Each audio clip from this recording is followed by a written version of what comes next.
Jumpa lagi di Opini Dr. CO.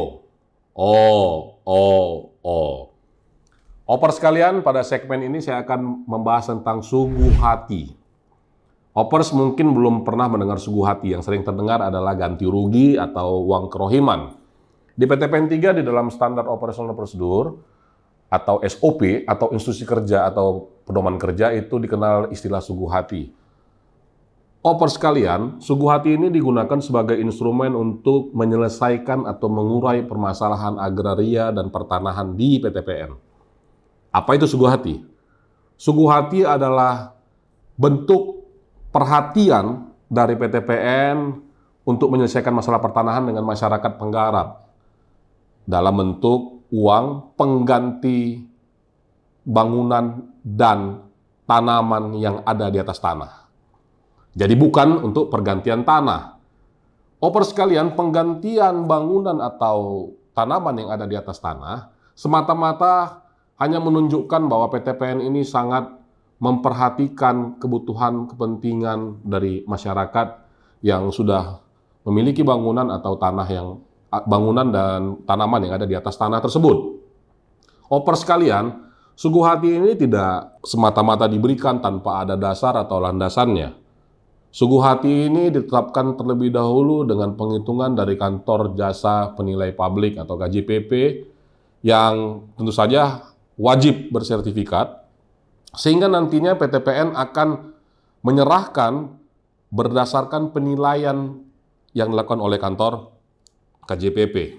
Opers sekalian, apakah penilaian KJPP tersebut menjadi acuan utama? Ya. Karena secara profesional, undang-undang telah memberikan kepercayaan kepada KJPP yang tentu saja sudah bersertifikat untuk menentukan besaran harga tanaman dan harga bangunan yang ada di atas tanah tersebut. Opers sekalian, maka pada saat melakukan proses sugu hati, saran saya kita harus melibatkan juga pemerintah daerah dan seluruh forum komunikasi yang ada di daerah itu, sehingga pada saat pelaksanaannya memiliki kekuatan hukum yang sempurna menurut saya. Opers sekalian, sugu hati merupakan salah satu alternatif penyelesaian sengketa tanah. Daripada akhirnya kita ribut dan bermasalah dengan masyarakat penggarap, maka sugu hati merupakan salah satu alternatif solusi untuk mencegah terjadinya proses hukum yang sangat panjang dan berbelit-belit.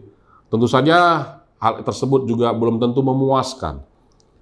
Minimal PTPN sudah memiliki nurani dan sudah memiliki niat yang baik untuk menyelesaikan masalah pertanahan yang ada di PTPN.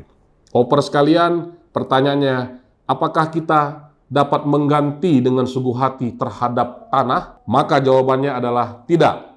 Karena permasalahannya, tanah tersebut adalah aset dan milik dan tercatat dalam aktiva negara. Oleh karena itu, kita secara peraturan perundang-undangan dilarang untuk melakukan ganti rugi tanah terhadap orang-orang tersebut. Karena sudah bisa dipastikan bahwa orang tersebut tidak memiliki hak kepemilikan atas tanah tersebut. Oleh karena itu, itulah gambaran singkat dari sugu hati. Mudah-mudahan ini juga dapat memberi manfaat untuk mengurai masalah pertanahan dan agraria yang ada di Indonesia, khususnya di PTPN, sehingga kepentingan untuk investasi dari PTPN yang adalah Badan Usaha Milik Negara terjaga keseimbangannya dengan kepentingan rakyat tanpa mencederai kepentingan masyarakat Indonesia. Tetap terus saksikan Opini Dr. CO berikutnya. Opini Dr. CO.